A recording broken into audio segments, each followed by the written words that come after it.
Hi friends, welcome back to my channel. My name is Bijay and I hope you guys are doing well. Thank you so much for watching my videos, liking them, and अगर आप लोगों में से किसी ने अभी तक मेरे चैनल को सब्सक्राइब नहीं किया है then do consider subscribing my channel as well. तो आज का वीडियो होने वाला है आप लोगों के लिए। अगर आप लोग ने रिसेंटली TCS ज्वाइन करी है, या तो आप फ्रेशर्स हो या तो आप एक्सपीरियंस कैंडिडेट हो, राइट, या तो आपने रिसेंटली TCS ज्वाइन करी है या तो आप लोग ज्वाइन करने वाले हो, राइट, आपके पास ऑफर है और आपके पास जो भी XYZ ज्वाइनिंग डेट है, राइट। तो ये वीडियो आप लोगों के लिए होने वाला है क्योंकि इसमें मैं बेसिकली काफ़ी सारी चीज़ें डिस्कस करूँगा जो आपको पता होनी चाहिए बिफोर ज्वाइनिंग TCS, राइट। और ये सारी चीज़ें 100% वेरीफाइड है एंड कुछ मेरे एक्सपीरियंस से भी और कुछ अभी जब मैं TCS में नहीं हूँ, but then again I have consulted with others employees as well जो काफ़ी अच्छे खासे एक्सपीरियंस में है TCS में भी, राइट। तो मैंने बस ये उनसे वैलिडेट करा था कि क्या इन लोगों में कुछ इन पॉलिसीज़ में कुछ चेंजेस हुए हैं या नहीं हुए हैं, but then they have confirmed कि नहीं, बिल्कुल वैसे ही है। तो ये सारी चीज़ें पॉलिसी बेस्ड चीज़ें और कुछ प्लस पॉइंट्स जो TCS के हैं, राइट, वो सारी चीज़ें मैं डिस्कस करूँगा आप लोगों के साथ। तो चलिए वीडियो को स्टार्ट करते हैं। तो सबसे पहले तो अगर आप फ्रेशर्स हो, है ना, अगर आप तुरंत कॉलेज से निकले हो एंड आपकी अभी ज्वाइनिंग हुई है या तो ज्वाइनिंग होने वाली है, तो एक चीज़ आप लोग याद रखना कि आपके ज्वाइनिंग के एक हफ्ते बाद एक IRA का टेस्ट होता है, ठीक है, और जिसको initial readiness assessment bonus test बोलते हैं, और ये बेसिकली बोनस के लिए होता है। तो आपने ज्वाइन करा, राइट, और आपके ज्वाइन करने के एक हफ्ते बाद ये टेस्ट होगा, और अगर इस टेस्ट में आपने 80+ मार्क्स स्कोर करें तो फिर आप लोग को 60,000 ज्वाइनिंग बोनस मिलेगा। 60,000 ज्वाइनिंग बोनस बहुत अच्छी अमाउंट है ना फ्रेशर्स के लिए। और अगर आपने इस एग्जामिनेशन में 55+ मार्क्स ऑब्टेन करें तो आपको 40,000 ज्वाइनिंग बोनस मिलेगा, ठीक है। और अगर आपका 55 से नीचे है तो आपको कोई ज्वाइनिंग बोनस नहीं मिलेगा। तो प्लीज़ इस एग्ज़ाम को थोड़ा सीरियसली लेना और अच्छे से स्कोर करना ताकि अच्छा खासा ज्वाइनिंग बोनस आपको मिल सके, ठीक है। सेकंड, अगर आप फ्रेशर्स हो तो आप इतना एस्टिमेट लगा सकते हो कि आपका work life balance for few years, right, for few years बहुत ही अच्छा खासा होने वाला है, क्योंकि बिल्कुल तुरंत ही ज़्यादा कुछ प्रेशर नहीं देते हैं ये, राइट। आपके पास एम्पल टाइम रहेगा to get used to corporate world, to get used to जैसे कॉरपोरेट वर्ल्ड में चीज़ें चलती है, फंक्शन होती है, प्रोसेस के बारे में टेक्निकली आपको सीखने का मौका मिलेगा, राइट। उतना ज़्यादा रश नहीं करते हैं ये, ठीक है।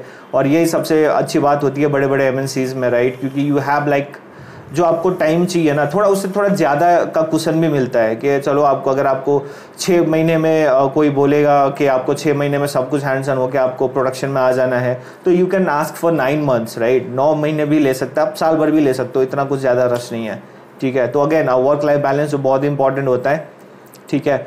थर्ड, लोकेशन प्रेफरेंस मिलेगा आपको। अब लोकेशन प्रेफरेंस थोड़ा कॉन्ट्राडिक्टेड स्टेटमेंट है।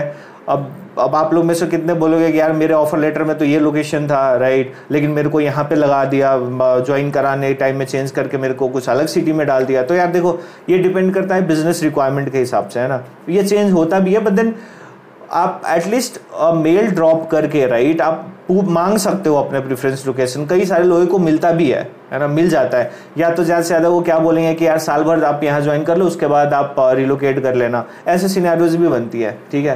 तो अगेन जहाँ पे आपका एटलीस्ट ये स्कोप है कि आप जाके पूछ सकते हो, राइट, आप बोल सकते हो कि मेरे को चेंज कर दो, है ना। अब हालांकि परसेंटेज कम ही है, बट देन केसेस हैं जहाँ पे ऑब्वियसली बहुत सारे केसेस हैं जहाँ पे लोकेशन चेंज हो भी जाता है, राइट। तो डेफिनेटली मैं इसको भी एक पॉइंट के रूप में इसलिए मैंने लिखा था कि लोकेशन प्रेफरेंस मिल सकता है आपको, ठीक है।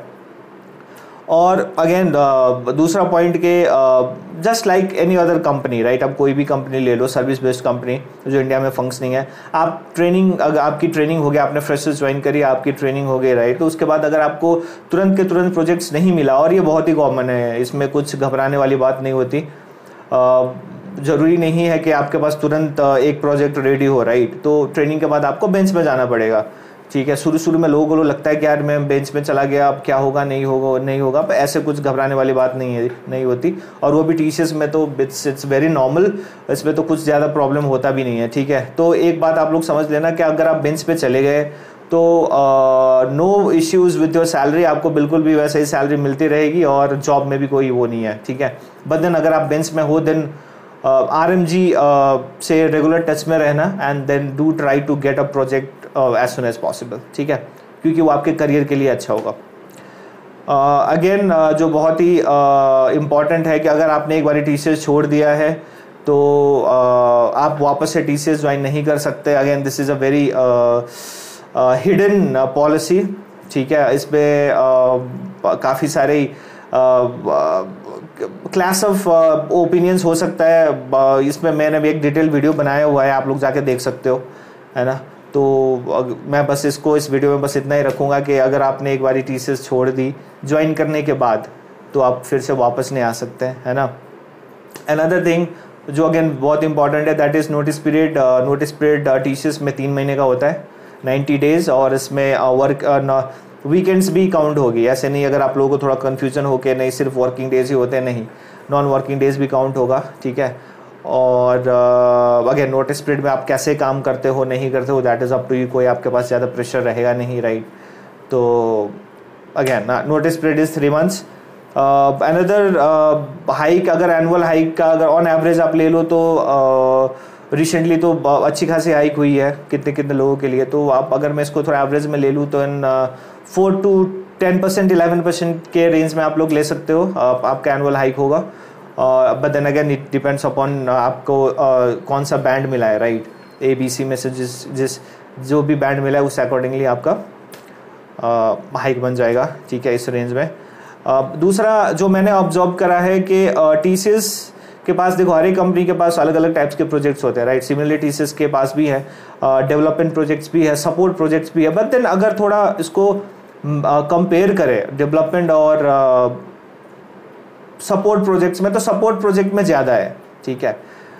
तो अगेन ये भी चीज़ था जो मेरे को मेंशन करना था। दूसरा बहुत important, again TCS has a very good on side opportunity. अपने जो इतने कम्पिटिटिव कंपनीज हैं, राइट, उसके हिसाब से बोलें तो TCS में सबसे अच्छी ऑन साइड अपॉर्चुनिटी है, ठीक है।